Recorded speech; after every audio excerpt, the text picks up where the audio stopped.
ভিডিওটা ভালো লাগলে লাইক করুন। আপনাদের কাছে যদি কোনো ঘটনা থাকে তাহলে আমাদেরকে জানাতে পারেন। আপনি যদি আমার চ্যানেলে নতুন হয়ে থাকেন তাহলে অবশ্যই চ্যানেলটিকে সাবস্ক্রাইব করে আমাদের পাশেই থাকুন। আমার চাচাতো ভাই একজন মাদ্রাসার ছাত্র ছিলেন এবং তার উপর একটা পরী আশিক হয়ে গিয়েছিল। একটা পরী তার প্রেমে পড়ে গিয়েছিল। এরপর কি হয়েছিল আসুন পুরো ভিডিওতে গল্পটা শুনি। তার আগে বলে রাখি, আপনি যদি আমার চ্যানেলে নতুন হয়ে থাকেন তাহলে অবশ্যই চ্যানেলটিকে সাবস্ক্রাইব করে আমাদের পাশেই থাকুন।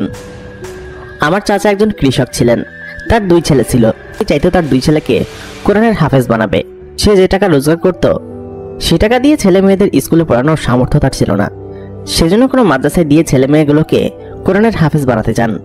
আমার চাচাতো ভাইয়ের যখন 9 বছর বয়স তখন তাকে মাদ্রাসায় দিয়ে দেওয়া হয়। আমার চাচাতো ভাই স্কুলে পড়তে চেয়েছিল, কিন্তু চাচা যেহেতু চেয়েছিল সে হাফেজ হবে সেহেতু তাকে মাদ্রাসায় জোরপূর্বক ভর্তি করিয়ে দেওয়া হয়। তখন তার খেলার বয়স। সেই সময় তাকে মাদ্রাসায় রেখে আসার ফলে সে মাদ্রাসায় থাকতে চাইতো না। সে মাদ্রাসা থেকে চলে আসতো। মাদ্রাসা থেকে বাড়ি খুব একটা বেশি দূরে ছিল না, বাড়ি থেকে 2 কিলোমিটার দূরে ছিল। আমার চাচাতো ভাই মাদ্রাসায় গিয়ে পড়াশোনা করতো না, খালি দুষ্টুমি করে বেড়াতো। কারণ সে একটু দুষ্টু প্রকৃতি ছিল, কিন্তু বেশ জ্ঞানী ছিলেন। যা কিছু পড়তেন অল্পতেই মনে রাখতে পারতেন। দেখা যেত শুরুর কয়েক মাস সে মাদ্রাসা থেকে বাসায় চলে আসতো রাত্রেবেলা, কারণ তার নাকি সেখানে ভালো লাগতো না। এভাবে করে বেশ কিছুদিন কেটে গেল। তারপর আস্তে আস্তে আমার চাচাতো ভাই, যার নাম কিনা হাসিব, সে মাদ্রাসাতে থাকা শুরু করলো এবং আস্তে আস্তে পড়া শুরু করলো। এরকম করে তার পড়ার প্রতি একটু মনোযোগ আসলো। তখন সে বাসায় আসতো না, ওইখানে থেকেই পড়াশোনা করতো। আর মাদ্রাসার একটা রুলস ছিল যে প্রতি শুক্রবার ছাড়া বাড়িতে যাওয়া যাবে না। সেহেতু আমার চাচাতো ভাই আর মাদ্রাসা থেকেও বের হতে পারতো না। সেজন্য তার পড়ার প্রতি একটা মনোযোগ এসে যায়। সে সবার সাথে মিলেমিশে পড়াশোনা করতে থাকে। হাসিব যে মাদ্রাসা পড়তো সেই মাদ্রাসা থেকে হালকা একটু দূরে একটা কবরস্থান ছিল। সেটা ছিল মাদ্রাসারই গোরস্থান। ওই এলাকার মাদ্রাসা, ঈদগাহ এবং গোরস্থান একই জায়গায় ছিল। সেহেতু জায়গাটা একটু ভয়ানক ছিল। সেজন্য হাসিব রাতের বেলা মাদ্রাসা থেকে বের হতো না। যদিও বের হতো তাহলে তার ছাত্র বন্ধুদের নিয়ে বের হতো। আর গ্রামের মাদ্রাসার নিয়ম হচ্ছে 3 বেলা বাড়িতে গিয়ে খেয়ে আসা। যাদের বাড়ি দূরে ছিল তারা আশেপাশে কোনো বাড়িতে লজিং থাকতো এবং সেসব পরিবার মাদ্রাসার ছেলেপেয়েদের খাওয়াতো। আর হাসিবের বাড়িতে খুব একটা বেশি দূরে ছিল না, মাত্র 1-2 কিলোমিটার দূরে ছিল। সে হেঁটেই বাড়িতে চলে আসতো। সকাল, দুপুর এবং রাত্রি 3 বেলায় এদিকে ছাত্রদের সাথে তারা একসাথে আসতো খেতে এবং খেয়ে রাত্রেবেলা মাদ্রাসায় চলে যেত। এভাবে করেই দিন কাটছিল। হাসিবের 2 বছরের মধ্যে 10 পারা কোরআন মুখস্থ হয়ে যায়। কারণ সে মেধাবী ছাত্র ছিল, যার কারণে সবার আগেই সে 10 পারা কোরআন শরীফ মুখস্থ করে ফেলে। সে একটু বড় হয়ে গিয়েছিল, সেজন্য বাকি হাফেজদের সাথেও তাকে কোরআন শরীফ খতম দিতে পাঠাতো। মানে হচ্ছে বিভিন্ন বাড়িতে কোরআন শরীফ খতম দেওয়ার জন্য মাদ্রাসার ছেলেদের ডেকে পাঠানো হতো এবং সেখানে তারা কোরআন শরীফ পড়ে খতম দিত বাড়ির ভালোর জন্য। এরকম করে হাসিব প্রায় জায়গায় যাওয়া শুরু করলো বড় ছাত্রদের সাথে। একদিন রাত্রেবেলা এক বাড়িতে কোরআন খতম দেওয়ার কাজ ছিল। হাসিব এবং কয়েকজন বড় ছাত্র মিলে সেখানে গেল এবং সেখানে গিয়ে কোরআন শরীফ পড়ছিল। রাতের বেলা ছিল, সেহেতু তারা এশার নামাজ পড়ে এসে খতম দেওয়ার কাজ শুরু করলো। খতমের কাজ শেষ হতে হতে প্রায় 11টার বেশি বেজে গেল। হাসিবের কণ্ঠ অনেক ভালো ছিল। পুরো মাদ্রাসার মধ্যে তার কণ্ঠের অনেক প্রশংসা ছিল। সে খুব সুন্দর মতো কোরআন শরীফ তেলাওয়াত করতে পারে, এটার রেওয়াজ ছিল এবং সবাই তাকে এই জন্যই পছন্দ করত। হুজুরও তাকে এই জন্য পছন্দ করত। ওই দিন কোরআন শরীফ খতম দিয়ে এবং খাওয়া দাওয়া করতে করতে প্রায় অনেক রাত হয়ে যায়, 12:30টার মতো বেজে যায়। তখন তারা ওইখান থেকে বের হয়। বের হয়ে রাস্তায় এসে দেখে কোনো গাড়ি ঘোড়া নেই। মাদ্রাসা তো অনেক দূরে, হেঁটে হেঁটে যেতে হবে। তারা মোট 5 জন ছাত্র ছিল। চলো আমরা হেঁটেই চলে যাই, মাদ্রাসা তো বেশি দূরে না, 4-5 কিলোমিটার দূরে হবে, হেঁটে চলে যেতে পারবো, চল। তারপর হাসিব বলল, আচ্ছা ঠিক আছে ভাইয়া চলেন। তারপর সবাই হাঁটা শুরু করলো। কিন্তু একটা বিষয় হচ্ছে, মাদ্রাসায় আসতে একটা শুনশান জায়গা পড়ে। সেই জায়গাটা নাকি অনেক ভয়ানক। এটা তারা অনেকবার শুনেছে, কিন্তু কখনো এই জায়গা দিয়ে আসেনি। গোরস্থানের কোল ঘেঁষে একটা শুনশান জায়গা পড়ে, কিন্তু অন্য জায়গা দিয়ে আসতে হলে অনেক দূর ঘুরে যেতে হবে। সেজন্য তারা ওদিক দিয়ে না গিয়ে, যেহেতু অনেকজন ছিল সেহেতু সোজা এদিক দিয়েই আসলো। লোকমুখে শোনা যায় এখানে নাকি জিনেদের বসবাস। হাজার হাজার বছর ধরে এখানে জিনরা বসবাস করছে, কিন্তু তারা কাউকে কোনোদিন ক্ষতি করেনি। কিন্তু ক্ষতি না করলেও রাতের বেলা এইসব জায়গা দিয়ে যেতে তো ভয় লাগেই। তারা সবাই যাচ্ছিল। তখনই হাসিব বলল, আমাদের হুজুর তো শিখিয়েছে আয়াতুল কুরসি পড়লে, কিছু দোয়া পড়লে ভূত জিন পেত এগুলো কাছে আসে না। আমি দোয়া পড়ছি, চলো। আমি যেতে যেতে দোয়া পড়ছি, তেলাওয়াত করছি, সমস্যা নেই, কিছু হবে না, তোমরা ভয় পেও না। তারপর বললো, আচ্ছা ঠিক আছে, কে পড়বে? হাসিব বলল, আমিই পড়ছি। তারপর সবাই বলে উঠলো, হ্যাঁ তোমার কণ্ঠ ভালো, তুমি পড়ো, তোমার কণ্ঠ শুনতেও ভালো লাগে, শুনতে শুনতে যাই, চলো। তখন হাসিব কোরআনের আয়াত পড়া শুরু করলো।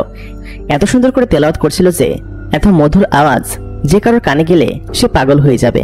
এরকম করে হাঁটছিল। কিছুক্ষণ পর সাকিব লক্ষ্য করলো তার কাঁধে কেউ হাত রেখেছে এবং তার কানের কাছে একটা গরম নিঃশ্বাস বয়ে যাচ্ছে। হাসিব ভয় পেয়ে সাথে সাথে আশেপাশে তাকালো, দেখলো কই, কোথাও তো কেউ নেই। যখন সারা রাস্তা এরকম কোরআন শরীফ তেলাওয়াত করতে করতে আসছিল, সে তখন অনুভব করেছিল যে তার আশেপাশে কেউ একজন আছে, কিন্তু সে কাউকে দেখতে পাচ্ছিল না। সে অনুভব করতে পারছিল। সে মনের ভুল মনে করে, আর যেহেতু ভয়ানক জায়গা দিয়ে এসেছে এটা মনে করে সেটাকে ভ্রম ভেবে চলে যায়। এরপর দিন তারা মাদ্রাসায় পৌঁছে যায়। মাদ্রাসায় পৌঁছানোর পরে ওই দিন রাতে সবাই ঘুমিয়ে পড়ে, কিন্তু হাসিবের ওই কথা ভেবে ঘুম আসছিল না। তার আশেপাশে কেউ তো একজন ছিল যে তাকে লক্ষ্য করছিল, তার আশপাশ দিয়ে হাঁটছিল। এটা সে বিস্তর লক্ষ্য করছিল, কারণ সে যখন হাঁটছিল তখন তার আশেপাশে অদ্ভুত এক ধরনের খুশবু সে অনুভব করছিল। তারপর সে চিন্তা করলো, ভয়ানক জায়গা দিয়ে এসেছিলাম সেহেতু এরকম অনুভব হতেই পারে। তারপর সে ওই দিন ঘুমিয়ে পড়লো। এই ঘটনার বেশ কিছুদিন সময় কেটে গেল। আরেকদিন ঈশা নামাজের পরে হাসিব বাড়িতে খেতে যাচ্ছিল, কিন্তু সেদিন তার সাথে কোনো বন্ধু বান্ধব ছিল না, সবাই আগে আগে চলে গিয়েছিল। সে একটু দেরি করে ফেলেছে বলে তাকে এখন একা একাই যেতে হবে।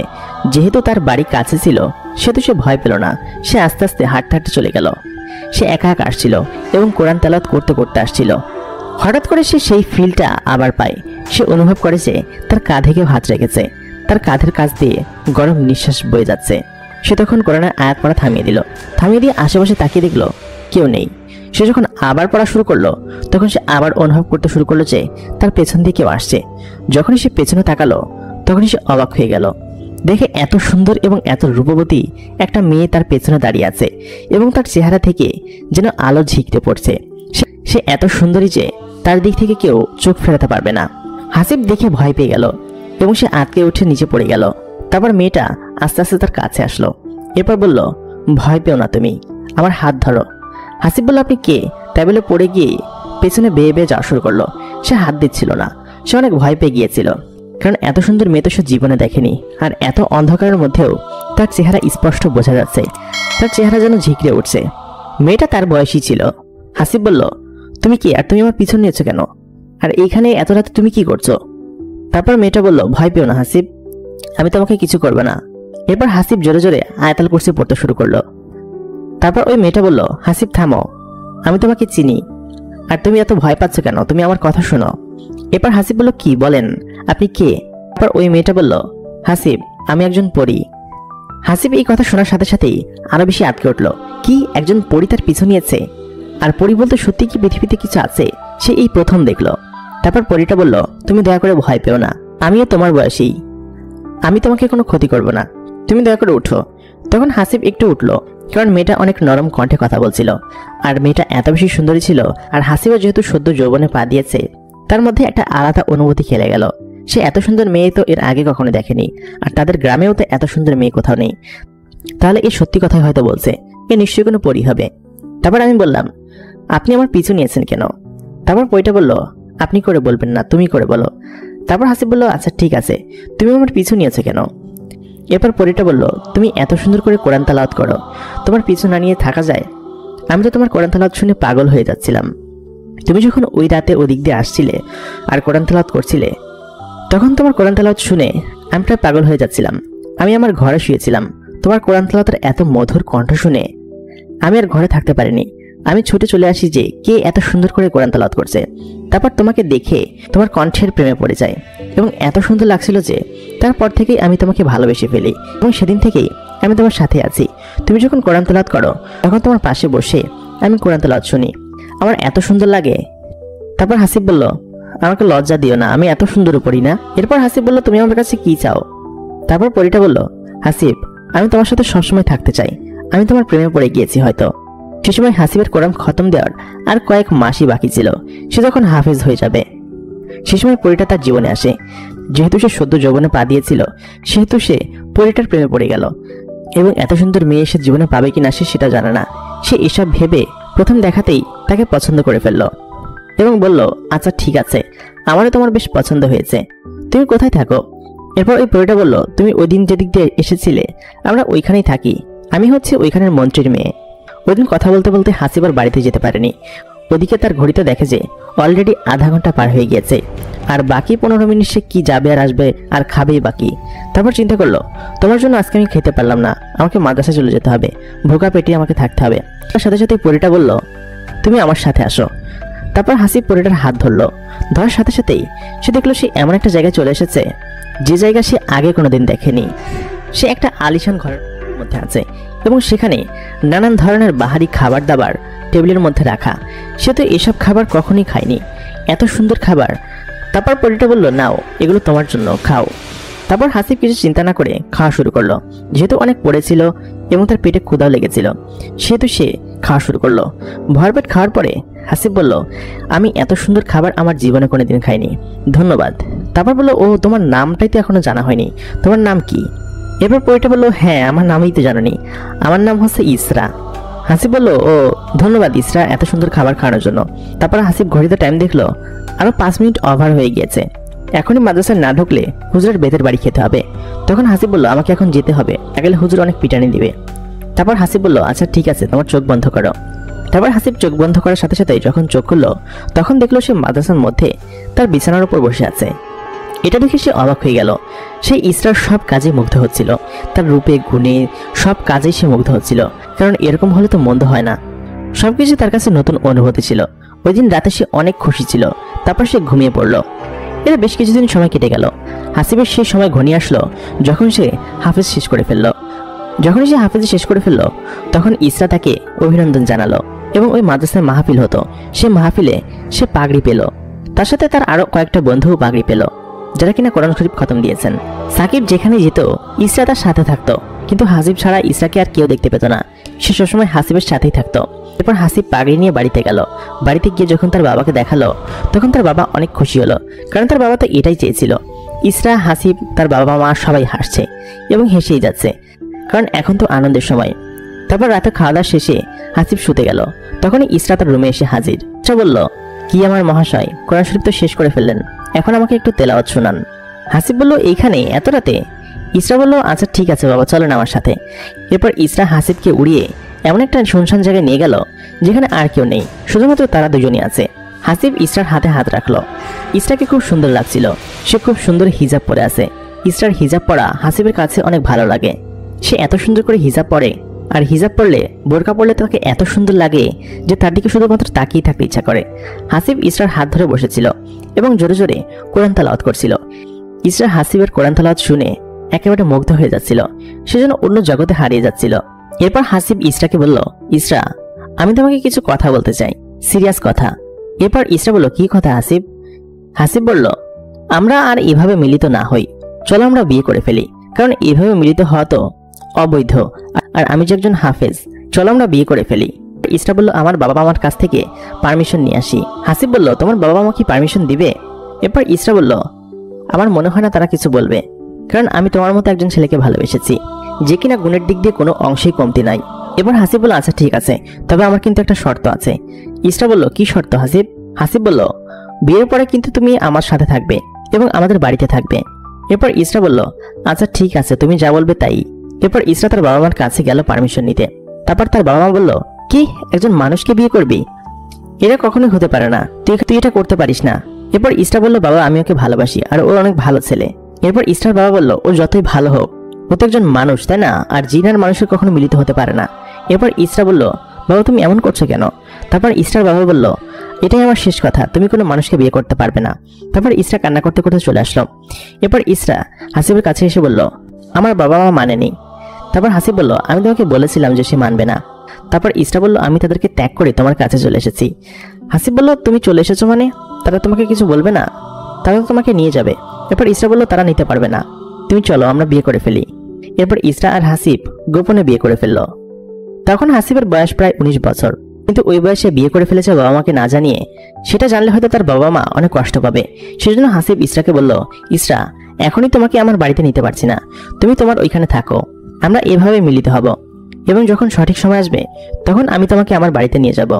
এরপর ইসরা বলল, হ্যাঁ ঠিক আছে, আমিও এটাই বলতে চাচ্ছিলাম যে এখন আমি এখানেই থাকি। হাসিব মাঝে মধ্যেই পরীর ওই দেশে যেত এবং সেখানে গিয়ে ইসরার সাথে থেকে চলে আসতো, কিন্তু সেটা কেউ টের পেত না। ইসরা হাসিবকে দিয়ে আসতো। হাসিব মাদ্রাসায় পড়া শেষ করে এর পরবর্তী পড়ার জন্য দূরে একটি জায়গায় গেল। সেখানে মাদ্রাসায় সে ভর্তি হলো। সে পড়াশোনা করছিল। এভাবে করতে করতে বেশ কয়েকটা বছর কেটে গেল। হাসিব এবং ইসরার বেশ ভালো মতোই চলছিল। তারা এভাবে মিলিত হতো, দেখা করত এবং হাসিব আর ইসরার জীবন এভাবেই চলছিল। হঠাৎ একদিন হাসিব বাড়িতে যায়। বাড়িতে গিয়ে তার বাবা তাকে বলে, বাবা এখন তো অনেক বড় হয়েছিস, একটা বিয়ে কর, তোর বয়স তো পার হয়ে যাচ্ছে। এরপর হাসিব মনে মনে ভাবলো এটাই হয়তো ইসরাকে বাড়িতে আনার শ্রেষ্ঠ সময়। তারপর বলল, আচ্ছা ঠিক আছে বাবা, তোমরা যেহেতু বলেছো আমি বিয়ে করব, আমার পছন্দের একটা মেয়ে আছে, আমি ঠিক করছি তাকে আমি বিয়ে করব। এরপর হাসিবের বাবা বলল, আচ্ছা ঠিক আছে, পছন্দ মতোই কর, সমস্যা নেই। তারপর হাসিব ইসরাকে ডাকলো। ইসরা আসলো, এসে বলল কি যে বাবা মা তোমাকে বাড়িতে যেতে বলেছে আর বাবা আমাকে বিয়ে করতে বলেছে। আমি বলেছি যে আমার পছন্দের একটা মেয়ে আছে, আমি তাকেই বিয়ে করব। আমার বাবা সম্মতি দিয়েছে। তারপর হাসিব এবং ইসরা বেশ খুশি ছিল। তারপর ইসরা বলল, আচ্ছা ঠিক আছে, তুমি যাও, আমি আসছি। হাসিব পরীর দেশেই ছিল এবং ইসরার রুমেই ছিল। ইসরা ওইদিনকে হাসিবকে নিচে নামিয়ে দিয়ে যায়। এরপর আর ইসরা জীবনেও আসেনি। কোনোদিন হাসিব ইসরা দেখা পায়নি। এটা কিভাবে হলো, কেন হলো, সেটা হাসিবের কাছে এখনো কল্পনা। হাসিব এর পর থেকে ইসরার কোনোদিন দেখা পায়নি। ইসরা কোনোদিন তার কাছে আসেনি। হাসিব মনে মনে সন্দেহ করেছিল এটা হয়তো তার বাবারই কাজ। যেহেতু তার বাবা আমাদের বিয়েতে রাজি ছিলেন না, সেহেতু হয়তো তার বাবা তাকে সন্দেহ করে এবং আমাদেরকে ধরে ফেলে এবং আমরা যে বিয়ে করেছি সেটা বুঝতে পেরে যায়, যার ফলে তারা ইসরাকে আটকে রাখে এবং ইসরাকে হয়তো আমার কাছে আর কোনোদিন আসতে দেয় না। এভাবে করে হাসিব এবং ইসরা দুইজন আলাদা হয়ে যায়। ওই দিনের পর থেকে হাসিব অনেক গুমসুম থাকতো এবং সে অনেক কষ্ট পেয়েছিল, কারণ সে তার স্ত্রীকে হারিয়েছে, প্রেমিকা নয়। সে ইসরাকে অনেক ভালোবাসতো, ইসরাও তাকে অনেক ভালোবাসতো, কিন্তু ইসরা হয়তো তার বাবার কাছে অসহায়, হয়তো ইসরাকে তার বাবা বন্দী করে রেখেছে, যার ফলে সে আর কখনোই হাসিবের কাছে আসতে পারেনি। হাসিব তার জন্য অপেক্ষা করত। এভাবে করে বেশ কয়েক বছর কেটে গেলেও হাসিব তার ফ্যামিলির চাপে বিয়ে করে ফেলে এবং বিয়ে করে সংসার করতে থাকে, কিন্তু সে ইসরাকে এখন পর্যন্ত বলতে পারেনি। সেসব সময় ইসরার কথাই মনে পড়তো। সে রাতের বেলা কোরআন শরীফ তেলাওয়াত করে ইসরাকে ডাকতো, কিন্তু ইসরা এর পরে আর কোনোদিন আসেনি। আমার নাম হাসান। আমি বিবাড়িয়া একটা মাদ্রাসায় পড়াকালীন আমার সাথে একটা ঘটনা ঘটে।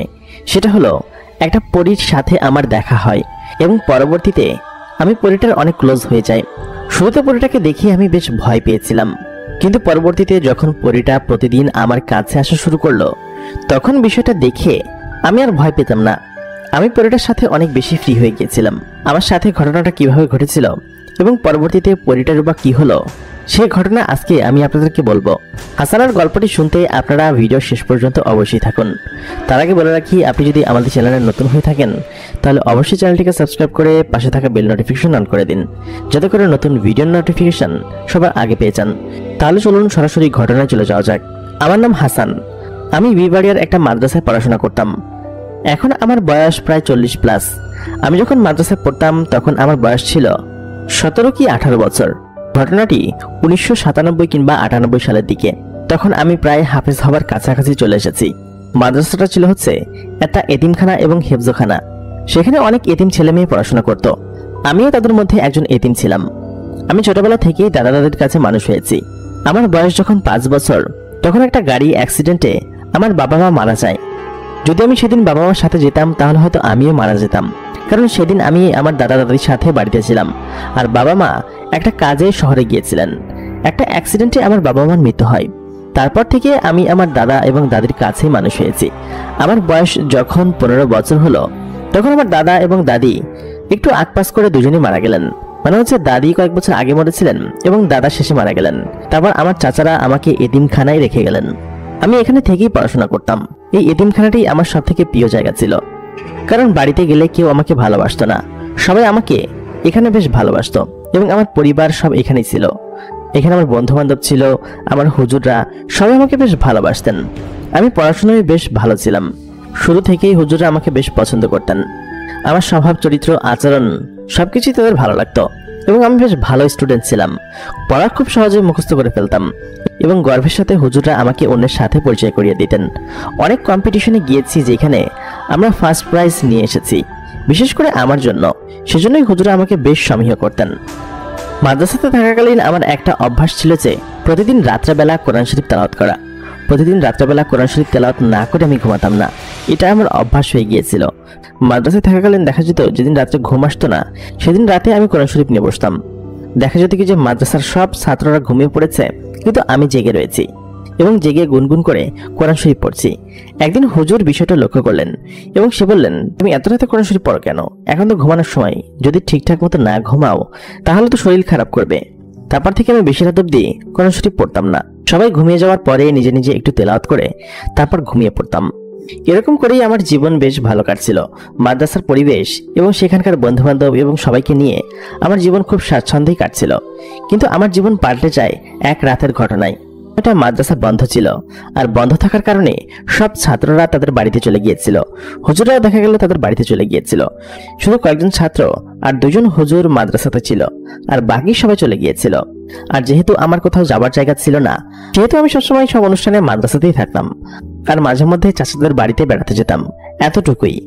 সেদিন রাত্রেবেলা যখন সবাই মাদ্রাসা থেকে চলে গিয়েছিল, আমি আমার নিজের ঘরে বসে মধ্যরাতে কোরআন শরীফ তেলাওয়াত করছিলাম। কারণ আজকে বলার মতো কেউ নেই, কারণ আজকে আমি মন মতো কোরআন শরীফ তেলাওয়াত করতে পারবো। আর অন্যান্য দিন দেখা যায় আশেপাশের ছাত্ররা বলে কি যে ঘুমাতে দে, এত ডিস্টার্ব করছিস কেন। আজকে সেরকম কোনো সমস্যা নেই, আজকে আমি গলা ছেড়ে কোরআন শরীফ তেলাওয়াত করতে পারবো। বিষয়টা ভেবেই আমার বেশ সুখী লাগছিল। আমি খাওয়া দাওয়া শেষ করে বাইরে থেকে একটু ঘুরে এসে ঘরের ভিতরে বসলাম। তখন প্রায় 12টার বেশি বাজে। আমি হারিকেনের আলোটা একটু বাড়িয়ে দিয়ে কোরআন শরীফটা নিয়ে বসলাম। বসে শুরু থেকে তেলাওয়াত করা শুরু করলাম। আমি বেশ খানিকক্ষণ তেলাওয়াত করলাম। আমার বেশ ভালো লাগছিল। পুরো মাদ্রাসাতে কেউ নেই, আর অনেক জোরে জোরে গলা ছেড়ে দিয়ে কোরআন শরীফ তেলাওয়াত করতে আমার বেশ ভালোই লাগে। বেশ কিছুক্ষণ পর লক্ষ্য করলাম হারিকেনের আলোটা বাতাসের ঝাপটায় নিভে যাওয়ার চেষ্টা করছে। কিন্তু বিষয় হলো হারিকেনের চারপাশে তো কাঁচ দিয়ে ঘেরা, তাহলে এটা নিভে যাওয়ার চেষ্টা করবে কেন? আমার বিষয়টা বোধগম্য হলো না। কিছুক্ষণ পর দেখলাম হারিকেনের আলোটা ধপ করে নিভে গেল। আমি বুঝতে পারলাম না ঘটনাটা কি হলো, ধরতেও পারলাম না। হারিকেনের মধ্যে থেকে আগুনটা নিভে যাবে কিভাবে? কিছুক্ষণ পর লক্ষ্য করলাম আমার আশেপাশে কেউ একজন আছে এবং হেঁটে এসে আমার পাশে বসলো। ভয়ে আমার গায়ের লোম দাঁড়িয়ে গেল। এটা ভয়ানক কিছু? এটা কি সত্যি কিছু এসে বসেছে নাকি আমার মনের চিন্তা? আমি কিছুই বুঝতে পারছিলাম না। তারপর আমি মেসটা নিয়ে আবার হারিকেনের আলোটা জ্বালালাম। জ্বালিয়ে দেখি কেউ নেই। আমি মনে মনে ভাবলাম এটা হয়তো আমার মনের ভ্রম। আমি আবার কোরআন শরীফ তেলাওয়াত করতে শুরু করলাম। কিছুক্ষণ পর লক্ষ্য করলাম আবার হারিকেনের আলোটা ঝাপটাচ্ছে। পাশের জানলাটা খোলা রয়েছে। আমি দৌড়ে গিয়ে পাশের জানলাটা আটকে দিয়ে আসলাম। ভাবলাম হয়তো এখানকার বাতাসে এসেই আমার হারিকেনটা নিভিয়ে দিচ্ছে। তারপর আবার এসে আমি কোরআন শরীফ তেলাওয়াত করতে শুরু করলাম। যখন বসে আমি কোরআন শরীফ তেলাওয়াত করছি, হুট করে দেখলাম আমার পাশে কেউ একজন বসে আছে। আমার চোখকে আমি বিশ্বাস করতে পারছিলাম না।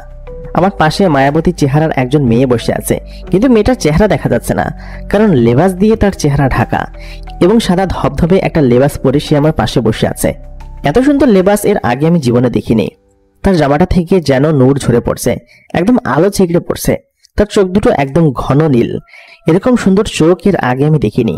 হারিকেনের আলোয় তার চোখ দুটো এত সুন্দর দেখা যাচ্ছে, মনে হচ্ছে যে আমি এখনই তার চোখের মধ্যে ডুবে যাব। এ কি ধরনের অনুভূতি আমার মধ্যে হচ্ছে সেটা আমি বুঝতে পারছি না। আর মাদ্রাসার মধ্যে মেয়ে কোথায় আসলো, বা আমার কাছে একটা মেয়ে বসে আছে কথা আমার মাথায় আসলো না। আমি মেয়েটার দিকে তাকাচ্ছিলাম আর মুগ্ধ হচ্ছিলাম। বিষয়টা কি হলো কিছুই বুঝতে পারলাম না। কিছুক্ষণ পর আমার মায়ের ঘোর কাটলো। আমি মেয়েটার দিকে তাকিয়ে বললাম, আপনি কে, আর আপনি এখানে এসেছেন কিভাবে? আপনি এখন এখান থেকে বের হন। হুজুর যদি দেখতে পারে তাহলে কেলেঙ্কারি হয়ে যাবে। আপনি মাদ্রাসার মধ্যে ঢুকেছেন কিভাবে? মেয়েটা কোনো কথা বলছিল না, সে এক দৃষ্টিতে আমার দিকে তাকিয়েছিল। আমি মাথার পাগড়িটা খুললাম, খুলে পাশে রেখে বললাম, আপনি কোনো কথা বলছেন না কেন? আপনি এখানে কি করছেন? আপনি দয়া করে এখান থেকে বের হয়ে যান। যদি কেউ দেখতে পারে তাহলে আপনার নামেও বদনাম হবে, আমার নামেও বদনাম হবে। আর আপনি মাদ্রাসার মধ্যে ঢুকেছেন কিভাবে, আর এখানে এসেছেন কিভাবে? ঘরের দরজা তো বন্ধ। আমি সাথে সাথে চমকে গেলাম। আজব ব্যাপার, ঘরের দরজা জানালা তো সব বন্ধ, তাহলে এই মেয়েটা ঢুকলো কিভাবে? আমার সাথে সাথে ভয় হতে শুরু করলো। আমি এতক্ষণ যে তার সাথে বকবক করছিলাম, এবার বুঝতে পারলাম যে বিষয়টা কি। আমি ভয়ে পাশে সরে গেলাম। তারপর বললাম, আপনি কে? এরপর ওই মেয়েটা কথা বলে উঠলো, আমি তোমার কোনো ক্ষতি করব না। তারপর আমি বললাম, ক্ষতি করবেন না মানে? আপনি এখানে এসেছেন কিভাবে, আর আপনি কি?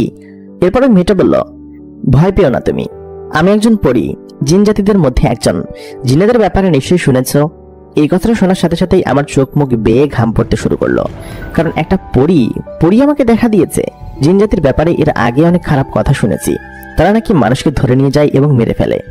আমি সাথে সাথে ভয়ে বলতে লাগলাম, আপনি এখান থেকে এখনই চলে যান, আপনাকে দেখে আমার ভয় লাগছে, জিন জাতিরা অনেক খারাপ হয়। তারপর ওই মেয়েটা বলল, তুমি যেটা শুনেছো সেটা সত্য, কিন্তু সব জিন জাতি খারাপ হয় না। তোমাদের এই মাদ্রাসাতেই অনেক জিন আছে যারা তোমার সাথে পড়ে, তারা খারাপ হলো কিভাবে? কি বলছেন এসব? আমাদের মাদ্রাসাতে জিন পড়ালেখা করে? এরপরে মেয়েটা বলল, হ্যাঁ, আমাদের এলাকা থেকেই অনেক ছেলে আছে যারা এখানে কোরআন শরীফ পড়ছে এবং এর আগে অনেক হাফেজ হয়েছে এখান থেকে। তুমি হয়তো বিষয়টা জানো না। তারপর আমি বললাম, আপনি আমাকে দেখা দিয়েছেন কি জন্য? আপনি আমার কাছে কি চান? এরপরে পরীটা বলল, আমি এই মাদ্রাসার উপর দিয়ে উড়ে যাচ্ছিলাম। আমি প্রায় দিনই এখান দিয়ে যাই, কিন্তু আজকে তোমার কোরআন শরীফ তেলাওয়াত শুনে এতটাই মুগ্ধ হয়েছি যে তোমার কাছে না এসে পারলাম না। আমি এখানে বসে অনেকক্ষণ ধরেই কোরআন শরীফ তেলাওয়াত শুনছিলাম। আমার এত ভালো লাগছিল যে আমি তোমাকে বলে বোঝাতে পারবো না। তোমার কণ্ঠ এত সুন্দর যে আমাকে আর থাকতে দিল না। আমি এখানে চলে এসেছি তোমার কোরআন শরীফ তেলাওয়াত শুনতে। এরপর আমি বললাম, আপনি এসেছেন ভালো কথা, আপনি আমার কাছে আসলেন কেন আর আমাকে দেখাই বা দিলেন কেন? কোরআন শরীফ তেলাওয়াত শুনে চলে যেতেন। আমি আপনাকে বেশ ভয় পাচ্ছি, আপনি দয়া করে এবার এখান থেকে আসুন। আমার কপাল বেয়ে ঘাম পড়ছিল। আমার কাঁপা কাঁপা কণ্ঠে শুনে পরীটা বলল, তুমি ভয় পেও না, আমি তোমাকে কিছু করব না। আমি বললাম, না, আমি শুধুমাত্র তোমার কোরআন শরীফ তেলাওয়াত শুনতে এসেছি। এটা বলে মেয়েটা তার মুখের হিজাব সরিয়ে নিল। হিজাব সরানোর সাথে সাথেই তার চেহারাটা দৃশ্যমান হলো। তার চেহারা এত বেশি সুন্দর, এত বেশি রূপবতী যে এত সুন্দর মেয়ে আমি আমার জীবনে কোনোদিন দেখিনি। এত সুন্দর মেয়ে পৃথিবীতে হতে পারে? তারপর ভাবলাম, এ তো কোনো মেয়ে নয়, এ তো পরী। আর আল্লাহ তাআলা পরীকে সৃষ্টি করেছেন বা হুরকে সৃষ্টি করেছেন অবনব কায়দায়, মানে হচ্ছে তাদেরকে সৃষ্টি করেছেন সব থেকে সুন্দরী নারী হিসেবে, এবং আমাদেরকে জান্নাতে এই হুরই হয়তো দিবেন। আল্লাহ তাআলা কোরআন শরীফে বলেছেন, প্রতিটি পুরুষের জন্য জান্নাতে 70টা হুর রিজার্ভ থাকবে, হয়তো এরাই আমাদের জন্য জান্নাতে রিজার্ভ থাকবে। বিষয়টা ভেবে আমি নিজেকে শান্ত করলাম। আর পরীটা এত সুন্দর ছিল যে তার দিক থেকে আমি চোখ সরাতেই পারছিলাম না। তাকে দেখে আমার এত ভালো লাগে, এত ভালো লাগে যে আমি বোঝাতে পারবো না। তারপর আমি বললাম, আপনি প্লিজ দয়া করে এখান থেকে আসুন, আমার বেশ ভয় লাগছে। সত্যি কথা বলতে পরীটাকে দেখে আমার ভালো লাগছিল, আবার ভয়ও লাগছিল। এর কিছুক্ষণ পর দেখলাম পরীটা ওইখান থেকে গায়েব হয়ে গেল। আমার ওই দিন সারা রাত ঘুম হলো না। আমি ঘুমের মধ্যেও ওই পরীটাকে স্বপ্ন দেখলাম। পরীটা এত সুন্দর যে আমার চোখ থেকে সরছেই না, সবসময় আমার চোখের উপর ভাসছে। বিষয়টা আমাকে বেশ ভাবাচ্ছিল। আমার শুধু ওই পরীটার কথাই মনে পড়তো। এর পরের দিন রাত্রেবেলা আমি আবার কোরআন শরীফ নিয়ে বসলাম। আমি ওই দিন কোনো কাজেই কনসেন্ট্রেট করতে পারলাম না। পরবর্তী দিন যখন আবার কোরআন শরীফ তেলাওয়াত করা শুরু করলাম, তখন ওই সেম জিনিসটা আবার আমি দেখতে পেলাম। দেখলাম ওই পরীটা আমার পাশে এসে বসে আছে। আমি আজকে এবার ভয় পেলাম না। আমি পরীটাকে বললাম, তাহলে আপনি আজকে এসেছেন?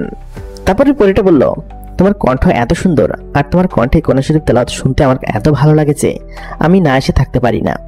এখন থেকে প্রতিদিনই তুমি কোরআন শরীফ তেলাওয়াত করবে আর আমি তোমার কোরআন শরীফ তেলাওয়াত শুনতে আসবো।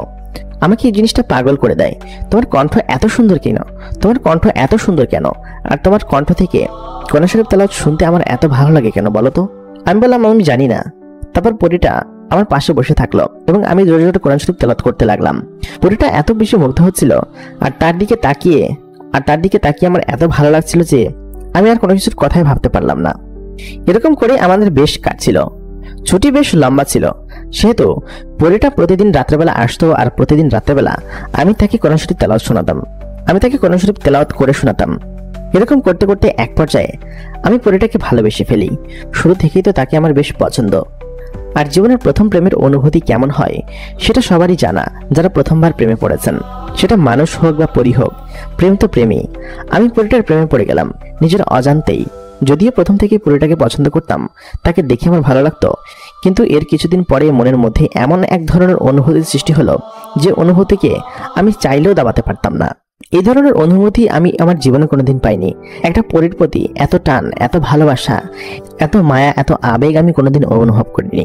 বিষয়টা আমার জন্য নতুন এবং নতুন অভিজ্ঞতা সবার জন্যই খুব মধুর হয়।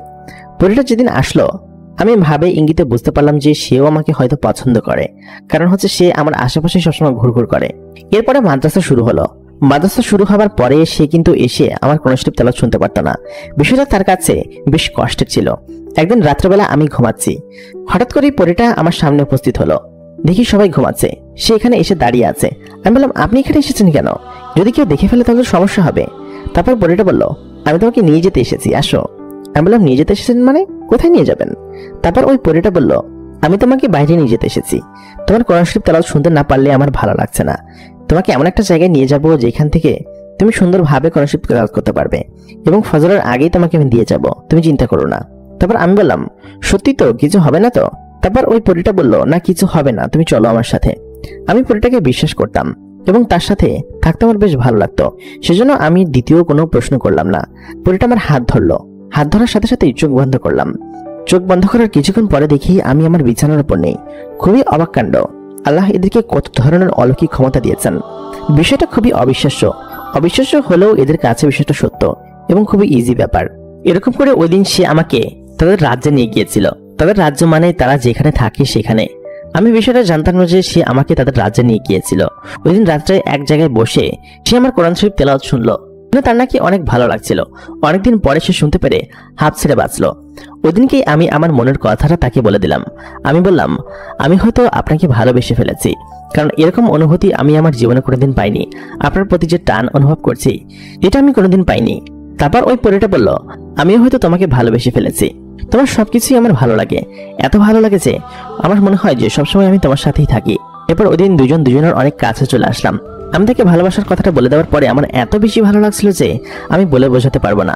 আমরা দুজনই বেশ খুশি ছিলাম। এরপর থেকে আমরা দুজনই এইভাবে মিলিত হতাম। সে রাত্রেবেলা এসে আমাকে মাদ্রাসা থেকে নিয়ে যেত। এরকম করে আমাদের বেশ ভালোই কাটছিল। এর মাঝখানে মাদ্রাসা থেকে আমি হাফেজ হলাম এবং সেখান থেকে মাদ্রাসা শেষ করে আমি এখান থেকে বের হলাম এবং অন্য পড়াশোনায় লিপ্ত হলাম। পরবর্তী পড়াশোনার ধাপে পরীটার সাথে আমার প্রেমের 4 বছর কাটে। 4 বছর পরে একদিন এসে পরীটা বলে, তোমার সাথে সম্পর্কের বিষয়টা বাবা মা জেনে গিয়েছেন এবং তারা চাচ্ছে না যে আমরা এভাবে মিলিত হই, কারণ তারা বিষয়টা জেনে গিয়েছে এবং আমরা যে এভাবে প্রেম করছি, একে অন্যের সাথে মিলিত হচ্ছি, এটা এক প্রকার জেনা। তারা ইসলাম ধর্মকে বেশ মানে। এতদিন তারা জানতো না। বিষয়টা আমারও তোমাকে বলা উচিত ছিল, কিন্তু আমি বুঝতে পারিনি। চলো হাসান, আজকে আমরা বিয়ে করব। এরপর আমি আর কোনো কথা বললাম না। আমি বললাম, আচ্ছা ঠিক আছে চলো। তারপর পরি আমাকে ওদের দেশে নিয়ে গেল। ওদের দেশে নিয়ে গিয়ে বাবা মার উপস্থিতিতে এবং অন্যান্য জিনেদের উপস্থিতিতে আমাদের বিয়ে দিল। যেহেতু আমি একটা এতিম ছেলে ছিলাম, সেহেতু আমার কোনো আপত্তি থাকার কথা না। আর আমি তাকে অনেক ভালোবাসতাম, যার জন্য আমি তাকে বিয়ে করেছি। এবং পরবর্তীতে ওইখানেই আমাদের বাসর সাজানো হয়। প্রথমবারের মতো আমি পরিটার সাথে মিলিত হই, তার সাথে সেখানে অনেক স্বাচ্ছন্দ্য থাকি। এর পরবর্তীতে আমার পড়াশোনার ধাপ বেশ আগায়। আমি পৃথিবীতেই পড়াশোনা করি। পরিটা আমার কাছে আসতো। পরিটা রাত্রেবেলা আমার কাছে আসে, মানে হচ্ছে আমার স্ত্রী। আমি তাকে কখনো মানুষের সামনে নিয়ে যাই না। মানুষ জানে যে আমি অবিবাহিত, কিন্তু আমার স্ত্রী যে একজন পরী সেটা কেউ জানে না। আমি বেশিরভাগ সময় দেখা যায় কি যে পরীদের রাজ্যে থাকি এবং পৃথিবীতেও থাকি। তো একটা রাত আমার জীবনের ধারণাকেই পাল্টে দিয়েছে। ওর পরিবারের সবাই আমাকে বেশ ভালোবাসে। আমি হয়তো ওর জন্যই বাবা মা পেয়েছি, পরিবার ফিরে পেয়েছি। আমি একজন এতিম থেকে ওলা মানুষ হয়েছি। আমাদের বিয়েকালীন সময়ে আমাদের 3টি সন্তান হয়েছে। সন্তান 3টাও এত সুন্দর, একেবারে ওদের মায়ের মতো হয়েছে। আমার সন্তানের মা আমার জীবনে আসার পরে আমার জীবনটাই পাল্টে গিয়েছে। এখন আমরা বেশ সুখী আছি। আমার এই ঘটনাটা আপনাদের সাথে শেয়ার করার মানে হলো, আমি এটা বলতে চাই যে অনেকে বিশ্বাস করে না যে পরী বলতে কিছু আছে। আসলে জিন জাতিদের মধ্যে যারা স্ত্রীর রূপ, তারাই হচ্ছে পরী, এবং এটা অনেকে বিশ্বাস করতে চায় না। আর কেন জানি মনে হলো যে আমার এই ঘটনাটা আপনাদের সাথে শেয়ার করা উচিত, সেজন্য আপনাদের সাথে শেয়ার করলাম। আশা করি সবাই আমাদের জন্য দোয়া করবেন, যেন আমরা সুখী শান্তিতে থাকতে পারি।